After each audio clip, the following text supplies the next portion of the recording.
Bonjour les Gémeaux, j'espère que vous allez bien. Je suis heureuse de vous retrouver pour un tirage général sentimental pour le mois de mars 2021.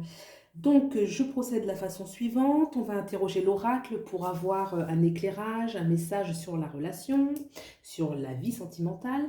Ici à gauche, on va regarder un petit peu vous vis-à-vis de la relation. À droite, ce sera votre autre. Vous pouvez interchanger si ça vous parle plus de ce côté-là, bien sûr. Ici, ce sera le lien entre vous. Ici, ce sera l'issue de la relation. Donc, c'est un tirage général. Vous prenez vraiment ce qui fait écho avec votre réalité et vous laissez le reste de côté.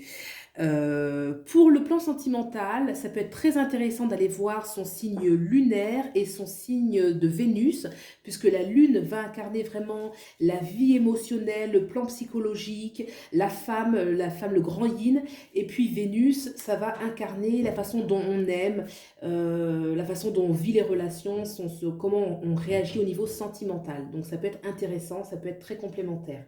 Pour cela, j'ai utilisé le tarot Musha, ainsi que l'oracle, le chakra du cœur.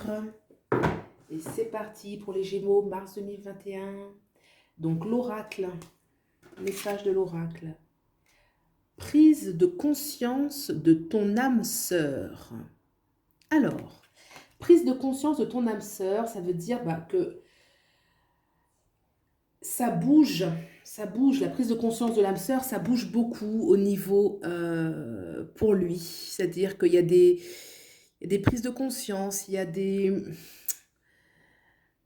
Oui, ça nous parle vraiment. Prise de conscience, ça peut être, vous voyez, il y a la petite croix là au niveau du cœur, que vraiment il est en train de s'achemine beaucoup en lui. Peut-être que la prise de conscience de ton âme sœur, ça veut dire quand même, il y a une notion de laisser le temps à l'autre quand même, hein, avec cette énergie, prise de conscience de ton âme sœur.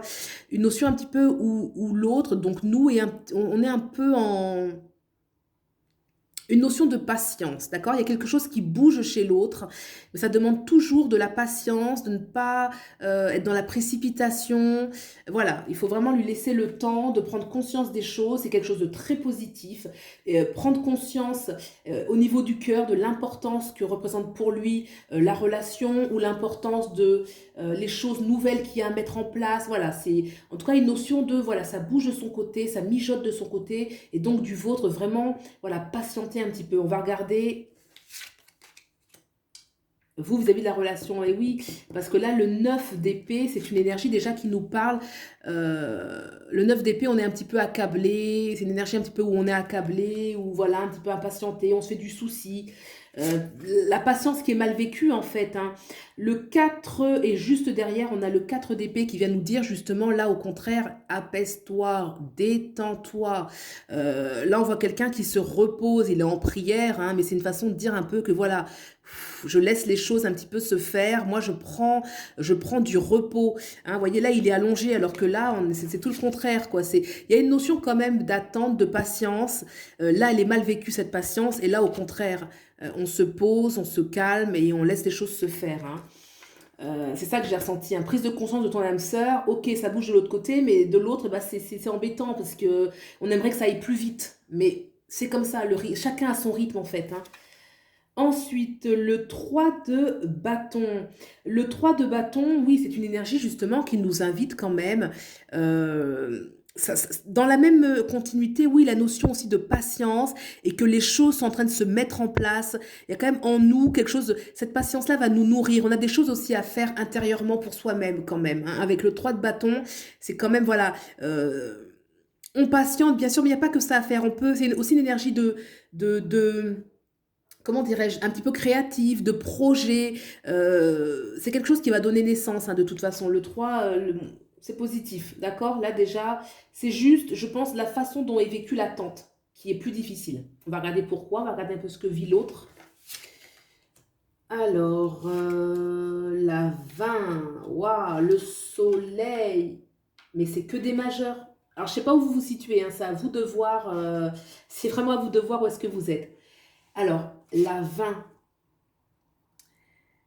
La 20, c'est une énergie, c'est une carte majeure qui parle toujours d'un grand appel.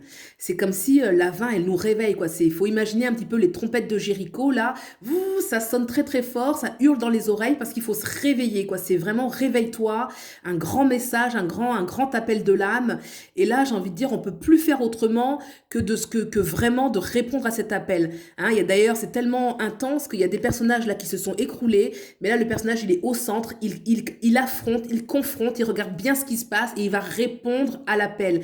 Et ça correspond très bien avec prise de conscience de l'âme sœur, puisque là, il y a une façon vraiment vous voyez, les trompettes, là, quand ça vous réveille, c'est un petit peu... il y a un choc quand même là. Donc vraiment, cette prise de conscience, elle est en train de se faire. Juste derrière, on a le soleil.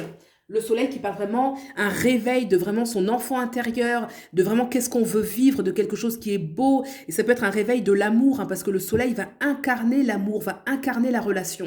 Vraiment, on se réveille à l'amour, là. C'est quelque chose... peut-être que le partenaire ou vous étiez dans d'autres perspectives au niveau sentimental, dans d'autres choses. Et là, vraiment...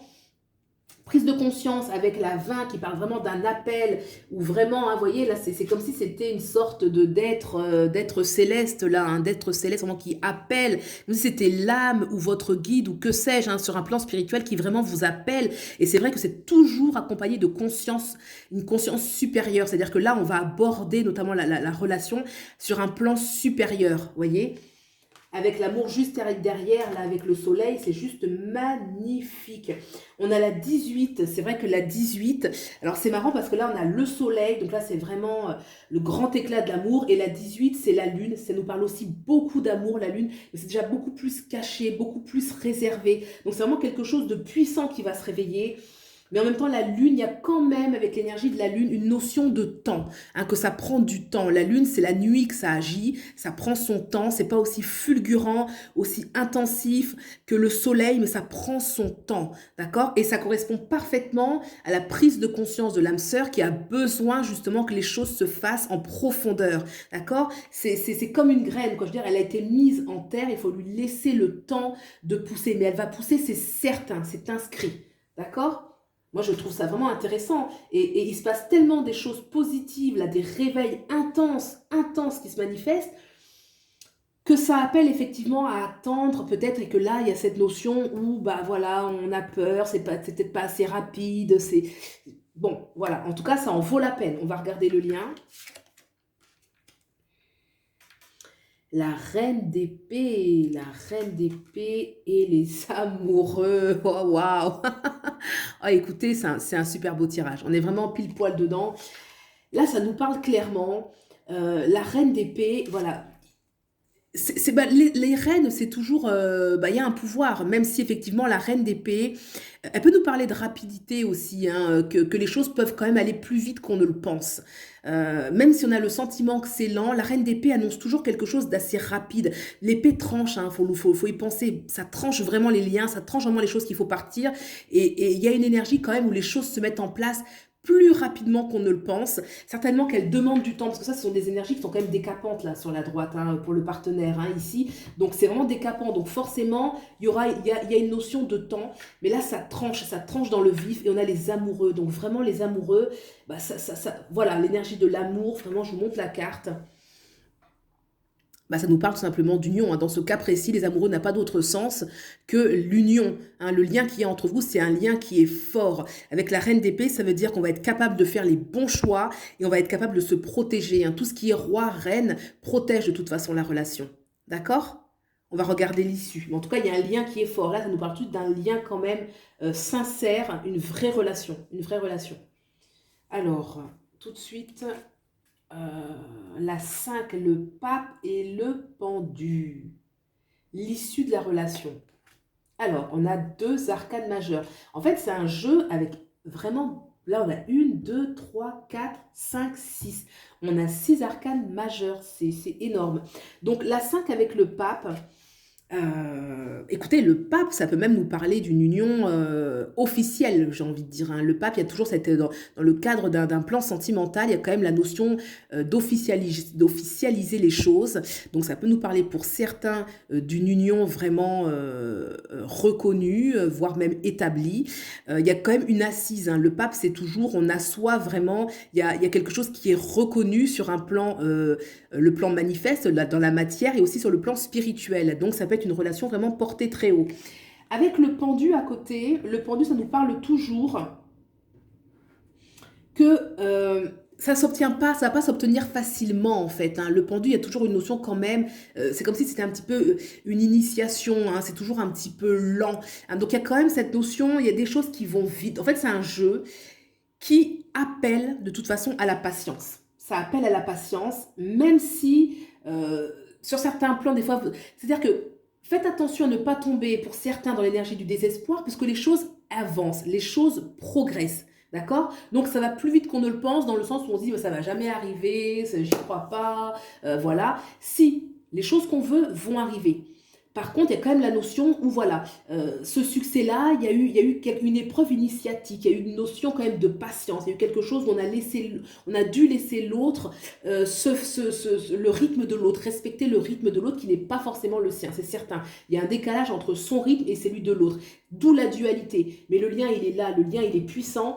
Et là, l'issue, quand même, avec le pape, c'est concret. Concrètement, il y a quelque chose qui se manifeste. Le pendu, ça veut dire que ça se manifeste, mais il peut y avoir des choses un petit peu douloureuses, des choses un petit peu... voilà, où c'est vécu en tout cas comme... Même si... En fait, ça peut être vécu comme long. Ça ne veut pas dire que ça l'est objectivement, mais ça peut être vécu comme long, une sorte d'impatience.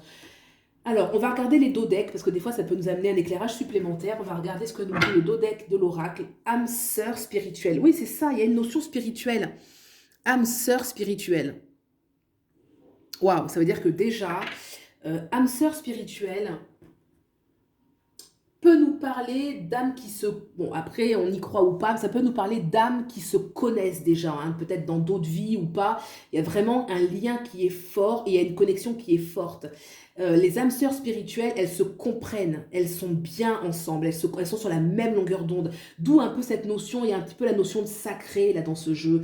Là, avec le pendu, le pape, il y a une notion quand même où on assoit la relation et on l'assoit aussi à un niveau spirituel. Il y a quelque chose où il y a une union, un l'issue. Vous pouvez être porté par des projets de haute vibration, des projets spirituels. Hein, vous voyez un peu si ça vous parle, comment ça peut vous parler. Mais c'est vraiment quelque chose, je pense que c'est porté par des fortes énergies, un petit peu votre lien. On va regarder le dos deck du tarot. Et là, on a l'As de Pentacle qui est encore une carte de succès. Hein, c'est un petit peu une sous-carte du soleil. L'As de Pentacle, vraiment, ça veut dire qu'il y a la richesse, en fait, il y a l'abondance. C'est vraiment une relation qui est belle, qui en vaut la peine et l'As a toutes, en fait, les richesses dont on a besoin et vraiment toutes les richesses sur le plan matériel, sur le plan affectif. Il y a vraiment une notion avec l'As où on est comblé. D'accord ? Ben écoutez, c'est un jeu qui est intense, c'est une belle histoire, c'est un plan, c'est vraiment une relation qui est très très forte, votre lien il est réel, partagé, hein, les amoureux ça veut dire que voilà, hein, on est sur la même longueur d'onde en fait au niveau sentimental, peut-être pas au niveau des rythmes, hein, et qu'il faut vraiment laisser le temps au partenaire, hein, c'est à vous de voir de quel côté vous êtes, d'élever en fait sa vibration spirituelle, d'élever son niveau de conscience, hein, d'où la prise de conscience de ton âme sœur. Eh bien écoutez, si ce tirage vous a plu, vous pouvez aimer, liker, vous abonner, commenter, soutenir la chaîne. Je vous remercie. Pour une guidance privée, vous avez mes coordonnées en dessous. Et puis je vous souhaite le meilleur et je vous dis à bientôt. Au revoir.